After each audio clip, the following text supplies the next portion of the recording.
Greetings, kindred. We're going to continue our study today on the book of Ezekiel.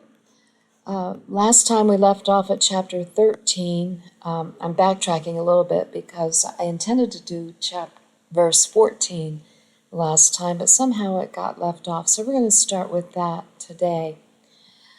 And so here we go. So, are you wise enough to understand that when our Father chastises his children in the flesh, it is for the good of their souls? He declares it 21 times, 3 times 7, in this book of Ezekiel, and he does so in the last 8 words of this next verse. Verse 14. So I will stretch out my hand upon them and make the land desolate, yea, more desolate than the wilderness toward Diblath, in all their habitations, and they shall know that I am Yahweh. Diblath means a rounded mass or cake. The hand of our Father stretches out upon his children could be to destroy their souls, couldn't it? But by his grace and by the incredible wisdom built into his plan of salvation, he can stretch out his hand upon them in their flesh, and because of his love for them, because he cares enough for his children to discipline them exactly as he said he would do, they shall know that he is Yahweh. What a loving and wise Father we serve. Okay, what you are about to read in the next chapter is not a pretty sight.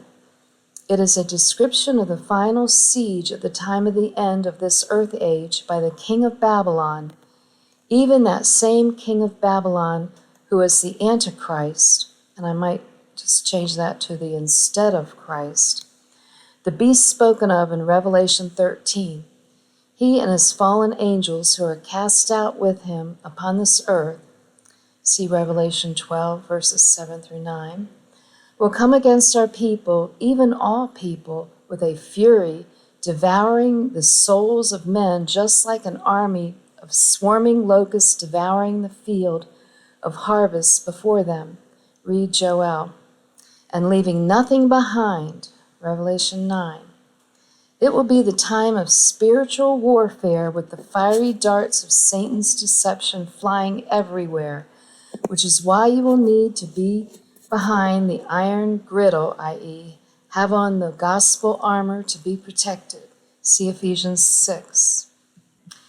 You see, many Christians hardly ever read the books of the Old Testament except for what they call Bible stories, like the Holy Spirit is some kind of fiction writer.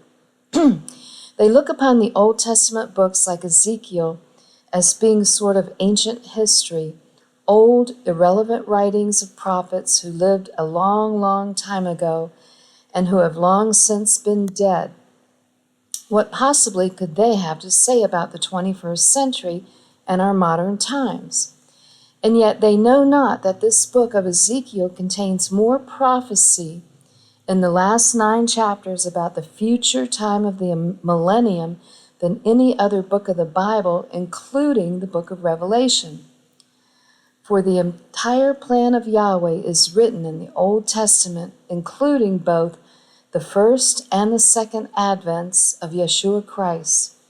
It is all the word of Yahweh. Remember that the name Ezekiel means Yahweh is strong, or you could even say, whom Yahweh strengthens. Either way, in these last days, you will feel the strength of Almighty Yahweh, either having been strengthened by him and made strong through being nourished by the true bread of life, and therefore qualifying to be appointed as a watchman to stand behind the iron griddle during the siege, or you will experience his strong arm of correction that will let you know that he is Yahweh Elohim, and there is none other. That experience will be very painful spiritually, which is the worst kind of pain. The type, i.e., the method of his correction, has been set forth in history.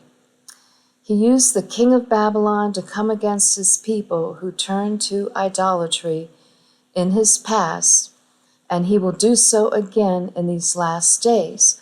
Only the king of Babylon in the end is instead of Christ, the spurious Messiah, the false Messiah, Satan himself.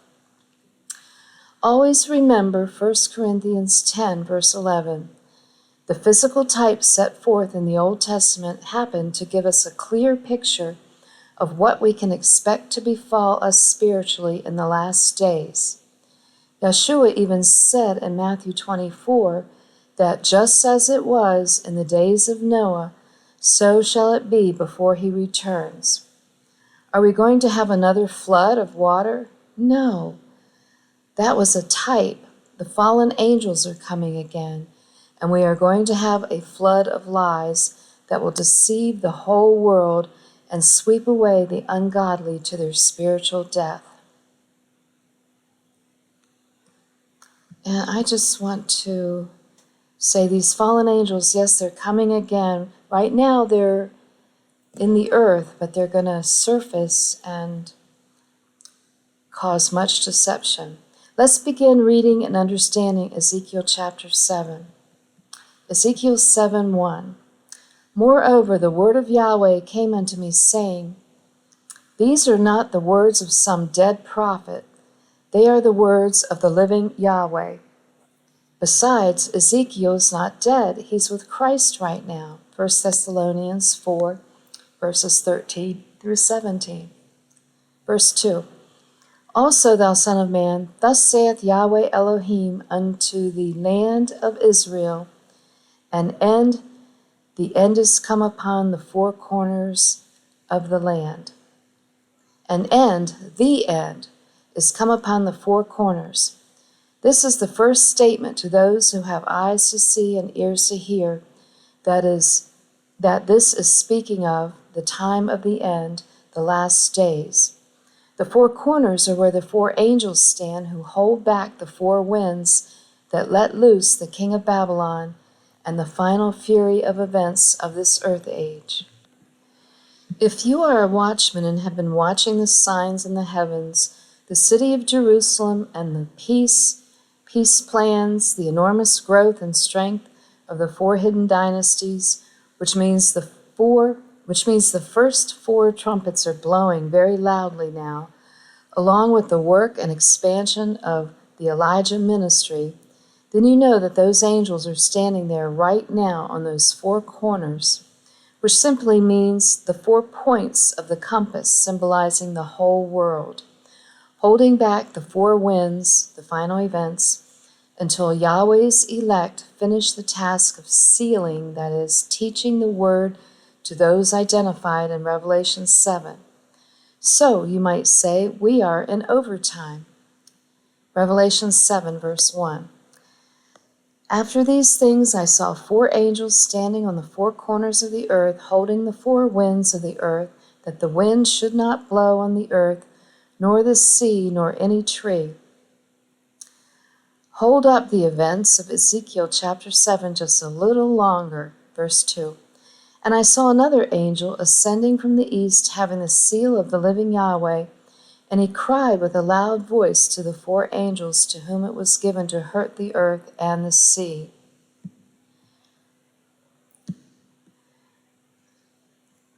The seal of the living Yahweh in his word, which is no longer sealed in these last days. I speak of Daniel 12, verse 4. But thou, O Daniel, shut up the words and seal the book, even to the time of the end. Many shall run to and fro, and knowledge shall be increased. Verse 10, many shall be purified and made white and tried, but the wicked shall do wickedly, and none of the wicked shall understand, but the wise shall understand. Are you counted among the wise? They are those who study his word and eat all the scroll. Verse 3, saying, hurt not the earth, neither the sea nor the trees, till we have sealed the servants of our Yahweh in their foreheads. The Spirit of Yahweh is being poured out now, and young men and women of Yahweh are beginning to teach as they see the visions, that is, understand the visions of his unsealed word, just as Peter said would happen when he quoted the prophet Joel on that first day of Pentecost in Acts chapter 2. Acts chapter 2, verse 17, and it shall come to pass in the last days, saith Yahweh, I will pour out my spirit upon all flesh, and your sons and your daughters shall prophesy, which is teach the prophets, and your young men shall see visions, that is, understand them, and your old men shall dream dreams. The old watchmen will see their dream of being part of his plan come true. It is happening. Is this not the most exciting time to live in all of history? Verse 4, and I heard the number of them which were sealed, and they were sealed 144,000 of all the tribes of the children of Israel. Well, what do you know? There are still tribes of Israel present at the time of the end. Too bad most are clueless as to who they are, because through their scattering and their sloppy handling of his word, they have lost their identity and are referred to as the lost tribes of the house of Israel.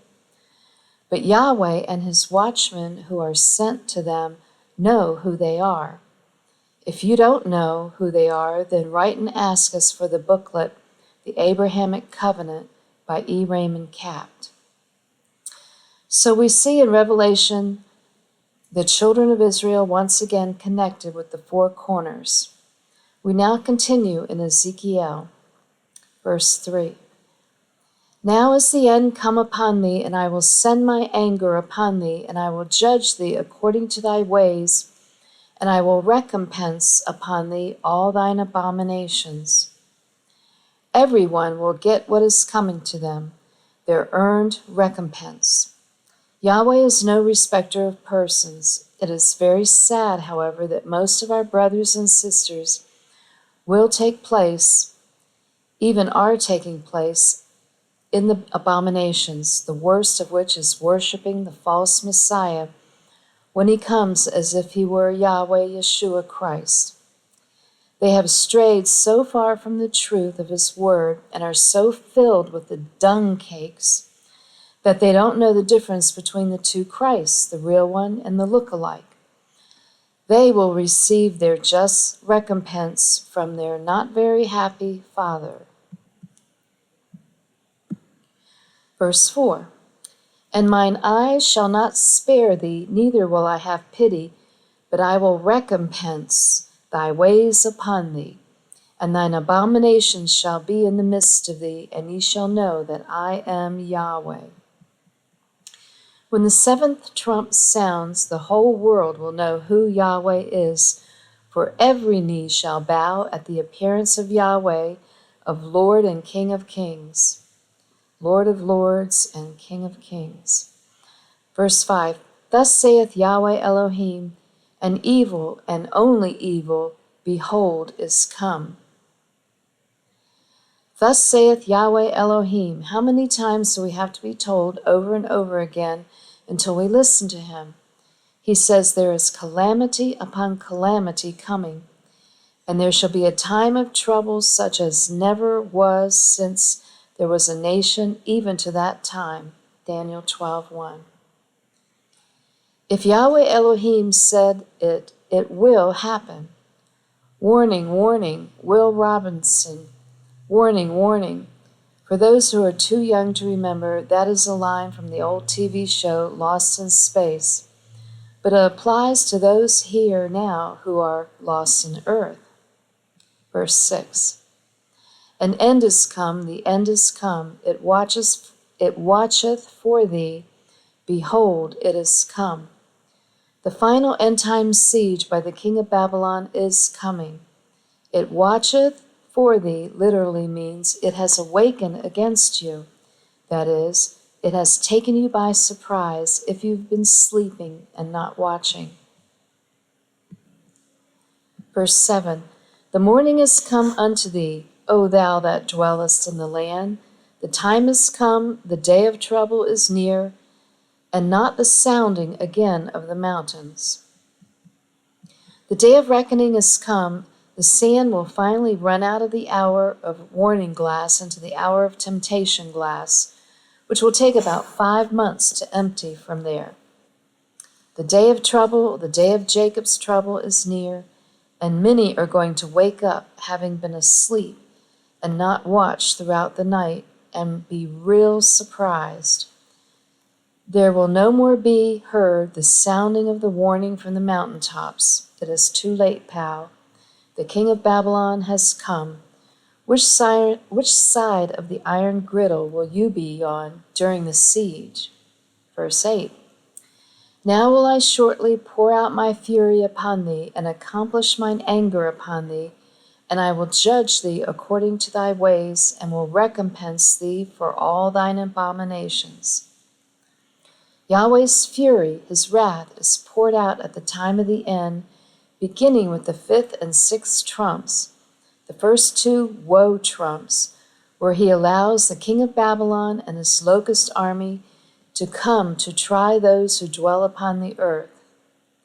Woe to the inhabitants of the earth and of the sea, for the devil, the king of Babylon, is come down unto you, having great wrath, because he knoweth that he hath but a short time. And that's Revelation 12:12. Do not participate in all the abominations. The king of Babylon will appear as the spurious Messiah, showing great signs and wonders and perform miracles in the sight of men. The siege is a spiritual one. He will bring worldwide peace and prosperity for all those who worship him, but he causes slaying and death to the people, which is the second death, the death of their souls, not their bodies. The problem is you can't see a spiritual sword slay the inner man, the soul. So if you ever saw this happen physically, how would you understand the vision to see that it will happen spiritually? We have been provided with great and graphic demonstrations throughout history. The Bible is not a book about saving your little old flesh. It can't be done. Your flesh body is going to die one way or another, period. Escape to the cloud theories, escape from Ezekiel's model theories, escape from the reality of his word theories, which are all designed to spare you some brutal physical slaying by the instead of Christ, is not only based on the false premise that the battle in Revelation is physical, but it serves only to save your flesh. Big deal. We already read the words of Yeshua in the last study regarding the flesh. Here they are again, Matthew 28. Matthew 10, verse 28.